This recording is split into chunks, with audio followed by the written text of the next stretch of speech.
নমস্কার বন্ধুরা, গ্রিন ওয়ার্ল্ডের বাগানে আজ এসেছি আমি ধনে বীজ নিয়ে।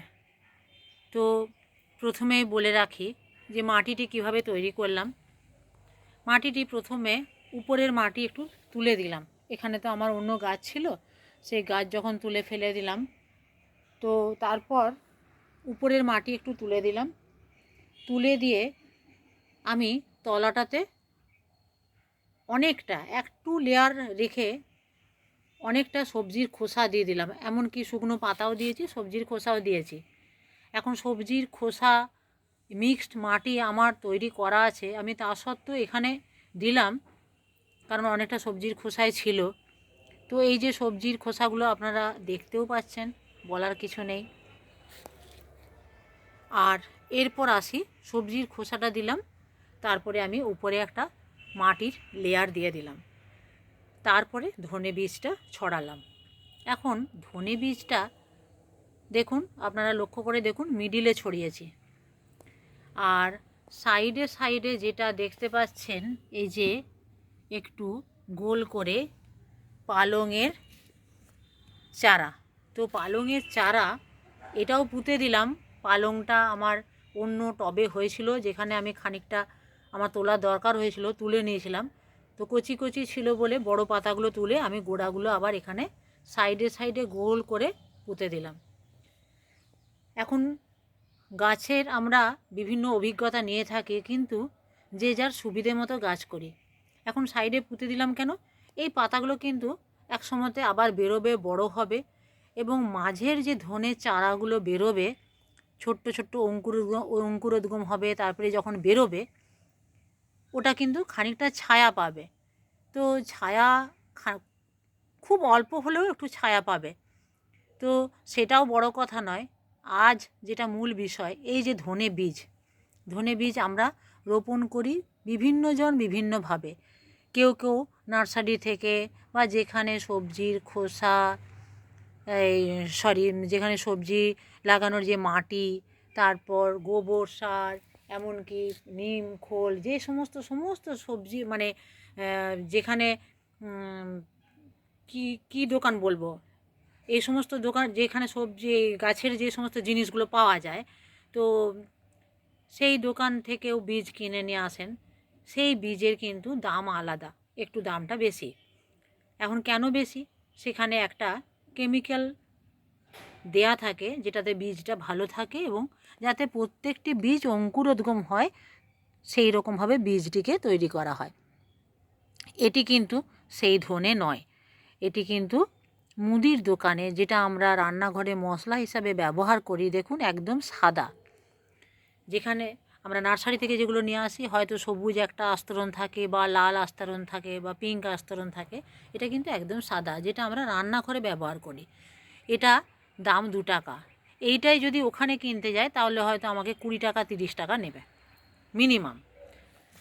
তো সে যাই হোক, আমি এটা এই সময়ে কেন এটা কিনেছি, কারণ এই সময়ে শীতের সিজনে কিন্তু এই ধনে বীজটা খুব ভালো লেগে যায় এবং খুব ভালো চারা বেরোয়। আর শুধু তাই নয় বন্ধুরা, আরও একটি জিনিস, এই ধনে বীজ থেকে যে চারাটি বেরোয়, ছোট্ট ছোট্ট বেশ গোট্টেকটা দেখতে লাগে, আর তেমনি সুন্দর ফ্লেভার, যেটা কিন্তু ওই ধনে বীজ থেকে চারাগুলো খুব ভালো হয়, এবং বেশ গোড়াগুলো বেশ মোটা মোটা হয়, কিন্তু ফ্লেভারটা অতটা নয়। এটা যেমন সে একটা দেশি ধনে পাতার ছোট্ট ছোট্ট হয়, কিন্তু ছোট্ট ছোট্ট গোল গোল মতো তৈরি হয়, কিন্তু ভীষণ গন্ধ, যেটা আমরা ধনে পাতাটা যার জন্য আমাদের এত ভালো লাগে, সেই ফ্লেভারটা যারা ভালোবাসি, সবাই যে ভালোবাসবে এমন কোনো কথা নয়, তো যারা ভালোবাসি সেই ফ্লেভারটা কিন্তু বেশি পায় এটাতে। আর এটা কিন্তু 12 মাস হওয়া সম্ভব নয়। ওইগুলো কিন্তু যদি সেইভাবে লাগানো যায়, সেই পরিবেশে সেই আবহাওয়া আমরা দিতে পারি, তাহলে ওইগুলো কিন্তু হয়ে যাবে। কিন্তু এই ধনে বীজটা এই সিজনেই কিন্তু বেরোবে। তো অবশ্যই আগের দিন ধনে বীজটা ভিজিয়ে দিন। আর যদি ওই হাফ হাফ করে দেয়া হয়, অনেকে হাফ হাফ করে দেন, একটু ছাড়িয়ে ছাড়িয়ে দেন, যেমন আমি দেখাচ্ছি, এই যে দেখুন এইরকম ছাড়িয়ে দেন, তাহলে কী হয়, প্রত্যেকটাতে আলাদা আলাদা করে আরও বেরোবে। আর অনেকে ছাড়িয়ে দেন, তবে আমি সেরকম ছাড়াইনি, নিজে যতগুলো ছেড়ে গেছে, তো বাকিগুলো কিন্তু গোটাই আছে। তো আমি এটা মিডিলে এইভাবে ছড়িয়ে দিয়েছি, আগের দিন ভিজিয়েছি, মিডিলে ছড়িয়েছি। তারপর যে মাটিটা আমি খানিকটা তুলেছিলাম, আর উপরের মাটিটা কেমন দেব, উপরের মাটিটা কিন্তু সব সময় একটু ঝুরঝুরে মাটি দেব। ঝুরঝুরে মাটি কেন দেব, তাহলে অঙ্কুরোদ্গম হতে সুবিধা হবে। আর অঙ্কুরোদ্গম হলে তাড়াতাড়ি করে গাছটা যখনই সূর্যের আলো পেয়ে যাবে, তখনই গাছটা বৃদ্ধি পাবে ভালো মতো করে। তো এরপরে যেটা আমি করব,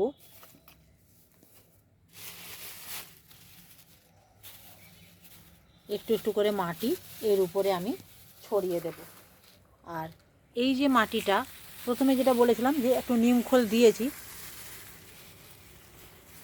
তো আর এই যে মাটিটা দিচ্ছি এটা কিন্তু একটু হালকা কোকোপিটও আছে। এখন কোকোপিটও তো খুব ঝুরঝুরে হয়, তো হালকা কোকোপিট আছে।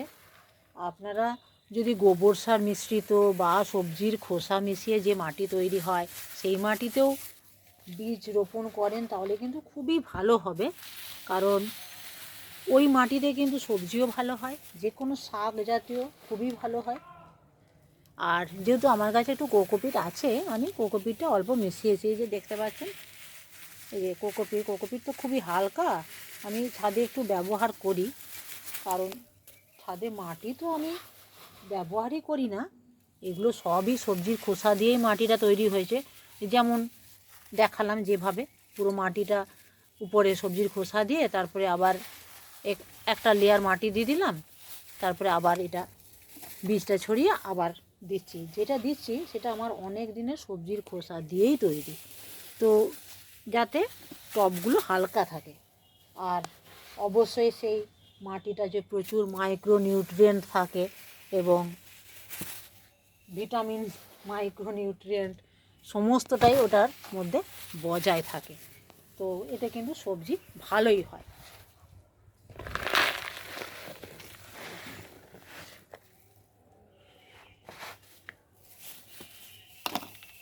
এই যে দেখলেন, এইভাবে আমি কিন্তু এটি দিয়ে দিলাম, দেখুন আর একটা ধনে বীজও দেখাচ্ছে না।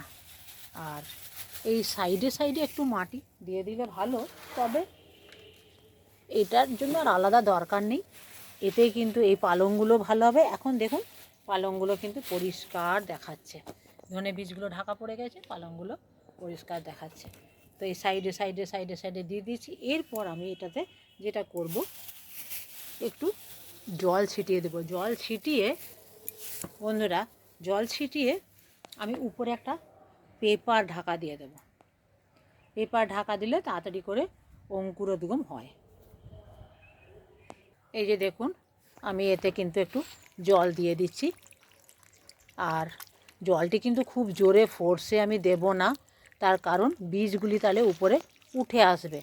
তো জলটি আমি কিন্তু খুব হালকা আস্তে আস্তে দেব, এরকম হাতে চেপে চেপে যদি দিই তাহলে বীজগুলি উপরে উঠে আসবে না। কারণ দেখুন আমি এই যে এখানটাতে দিলাম না, এখানে বীজটা উপরে উঠে চলে এলো, তো ওখানে আমি অবশ্যই একটু মাটি দিয়ে দেব।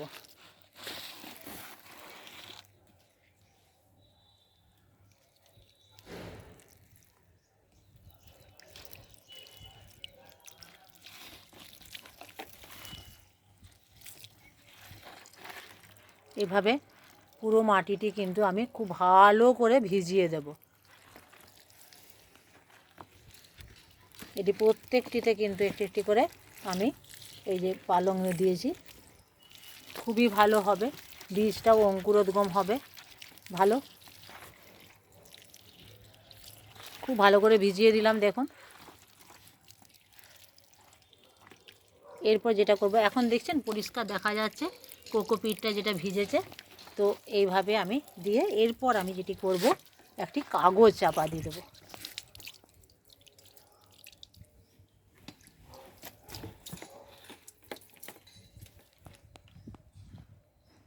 দেখুন এইভাবে আমি পেপার চাপা দিয়ে দেবো।